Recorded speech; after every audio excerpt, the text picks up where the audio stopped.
Welcome everybody. What's up? Welcome to Pressure Talk. It's your brother Neely Bay, aka Mr. 23 and 6. We back in the building, man.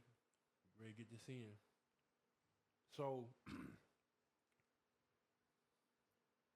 we ready to talk about the simp. Because I've been seeing a lot of social media posts. You know what I'm saying, about individuals getting on females who, claim to have men that would take care of them and their kids, or kid, or whatever the case may be. And I've heard individuals say that these individuals are simps. Now, the word simp is short for simple. You basically saying that an individual that do this type of stuff is simple. And in the same breath and on another note, you're saying you're exemplary because you won't do this.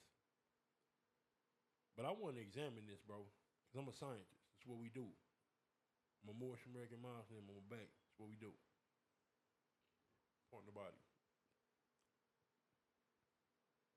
I guess I would be considered a simp because I came home from the joint in 2019. I got with my wife in 2020. You know what I mean? We've been together for close to 6 years, something like that. You know what I'm saying? And when I met my wife,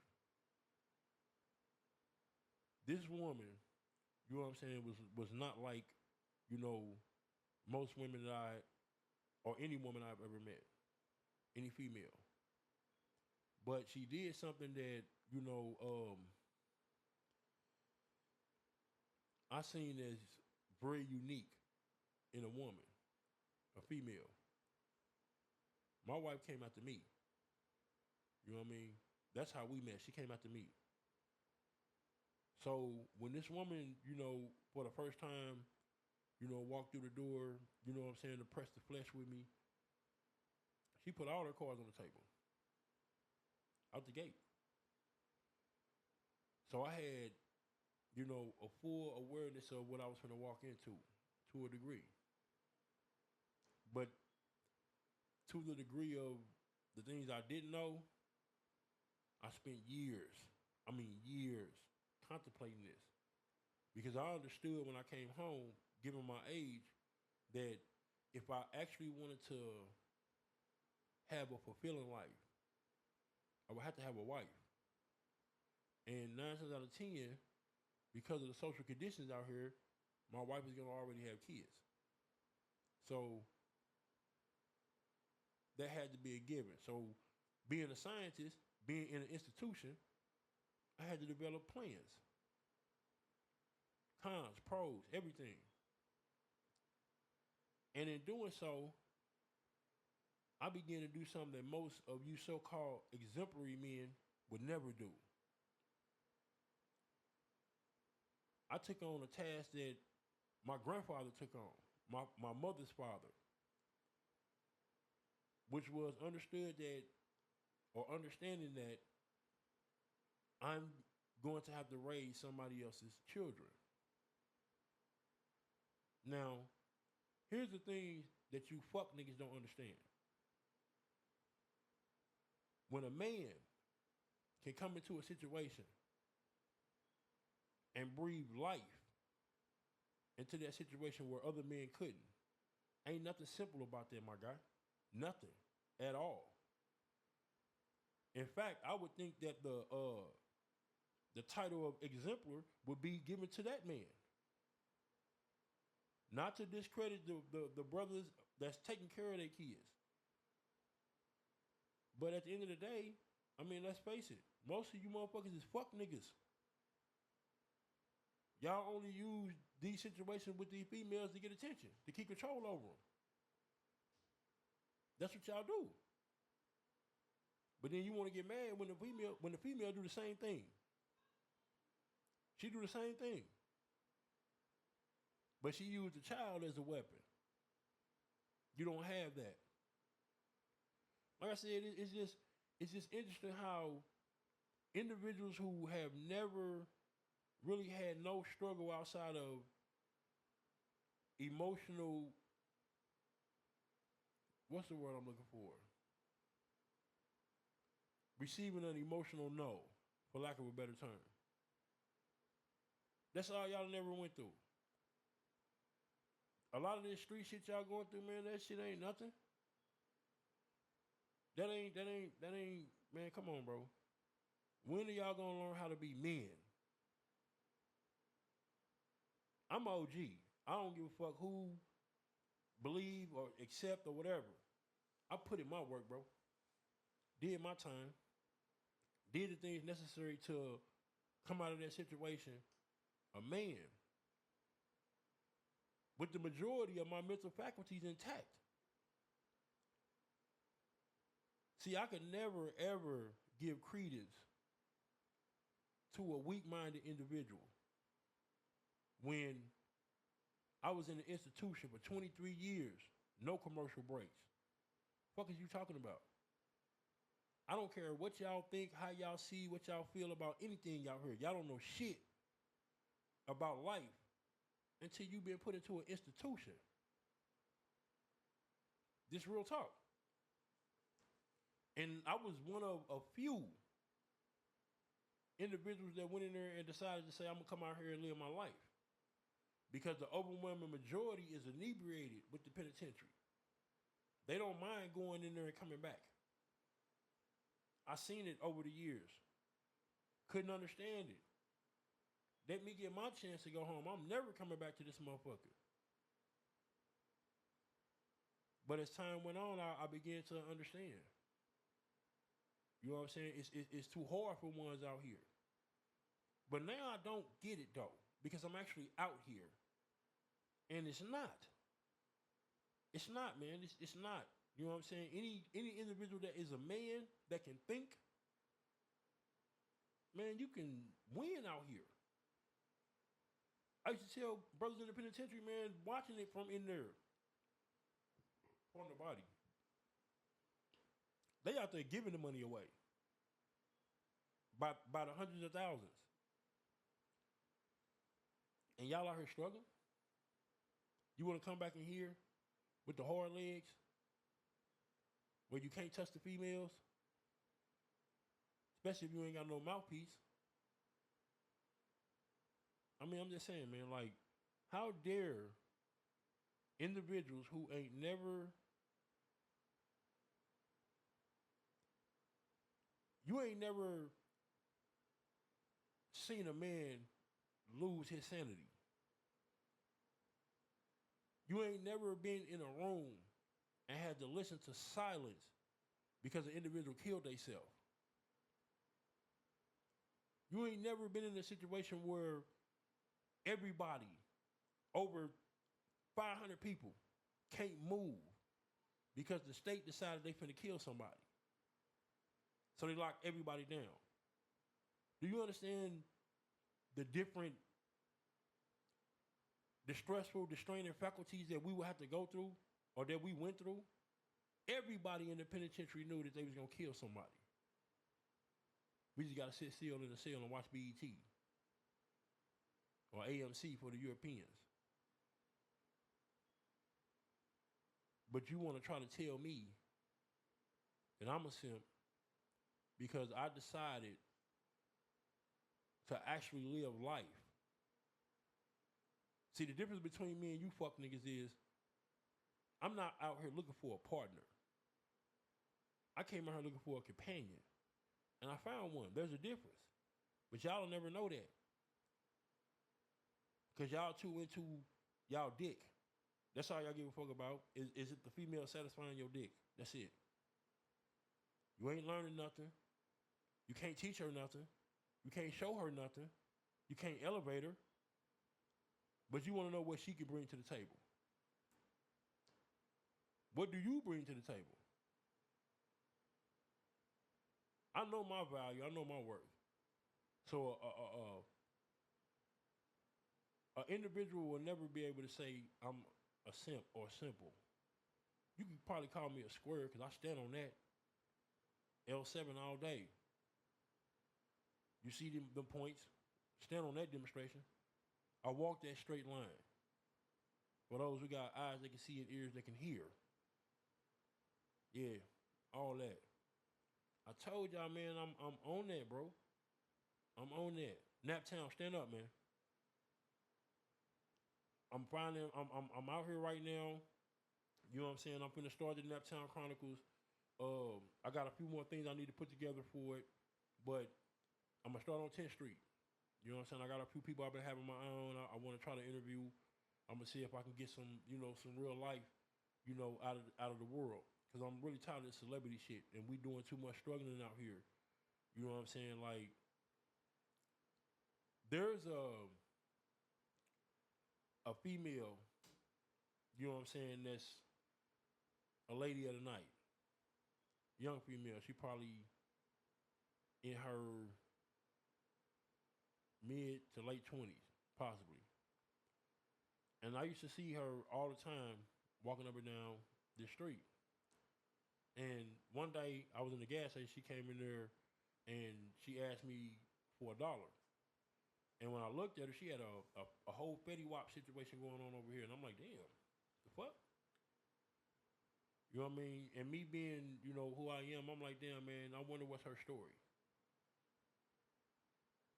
And I feel like we as a people need to start having race pride, man. Like, this is embarrassing. Like, it really is on so many levels. So I'm hoping that,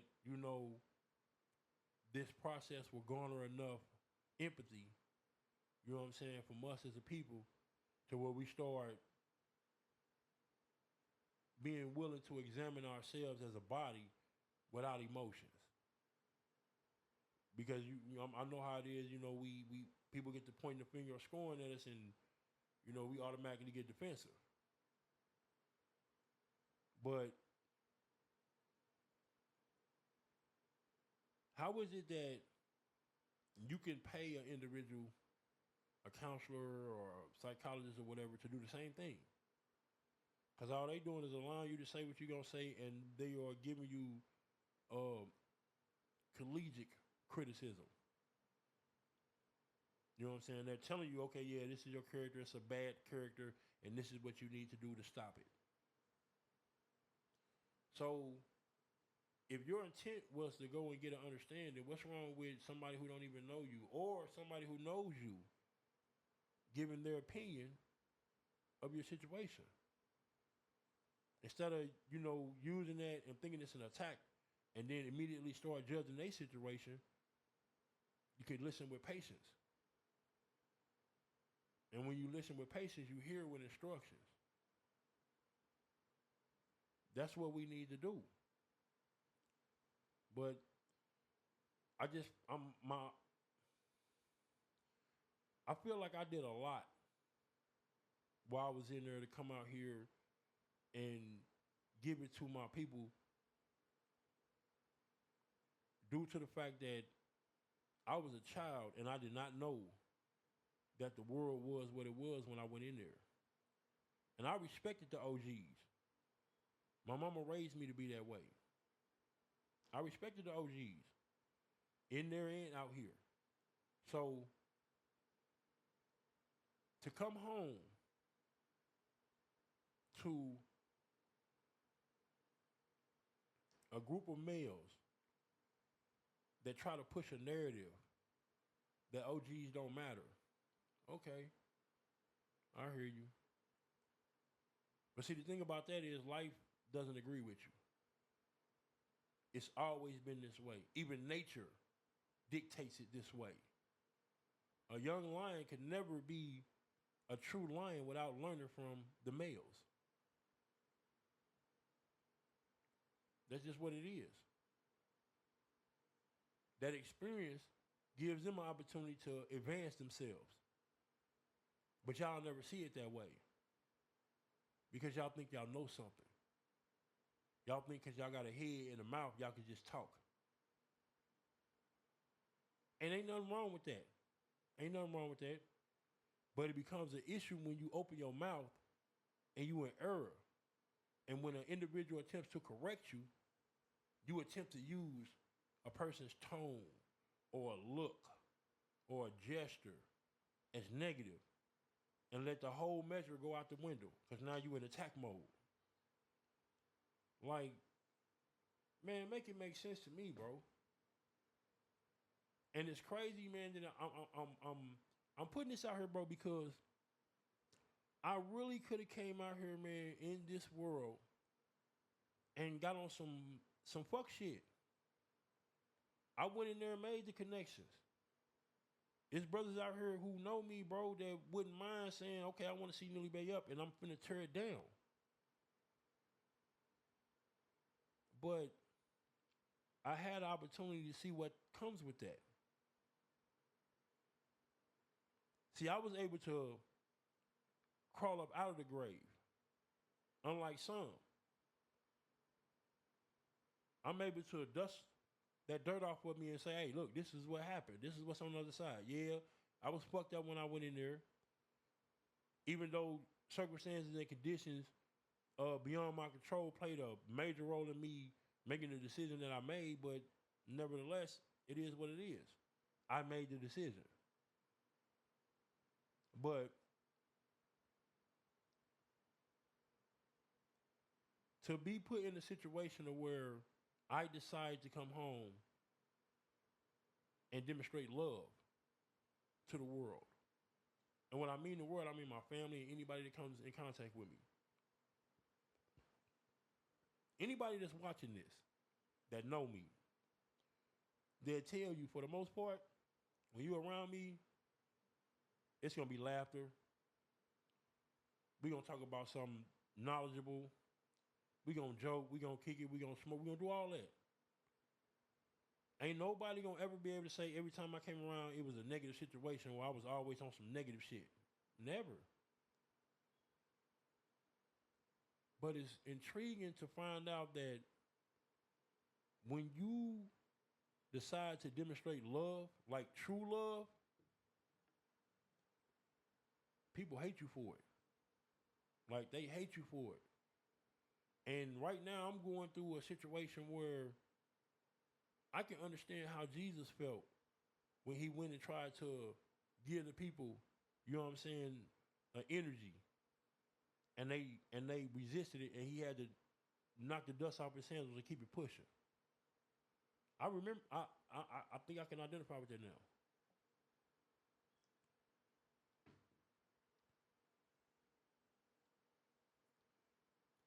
I just did that for a reason. Because I want the comments to come in. I want y'all to get to demonstrate narcissism and judging so I can get on y'all top. Because that's a part of the main issue of why we fucked up now. Always trying to say who better than that person or the next person, even though you ain't never put in no work. You ain't never earned no scars. I told y'all, man, I'm coming. And this is just the beginning. I'm finna push this. I'm a Midwest baby. Naptown, stand up. St. Louis, stand up. Yeah, we finna make some noise around this motherfucker, man. Because I wake up every fucking morning listening to these Kevin Samuel acolytes coming from foreign countries trying to tell us how our women should act.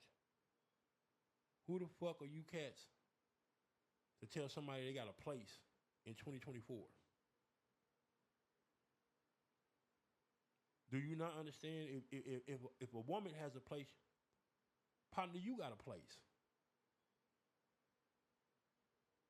And individuals on that alpha male side decides that what your place is, my guy. Y'all better get y'all shit together, bro. Y'all tweaking. Like, tweaking. But we gonna see what it do. We gonna see what it do. Pressure Talk in the building. We out.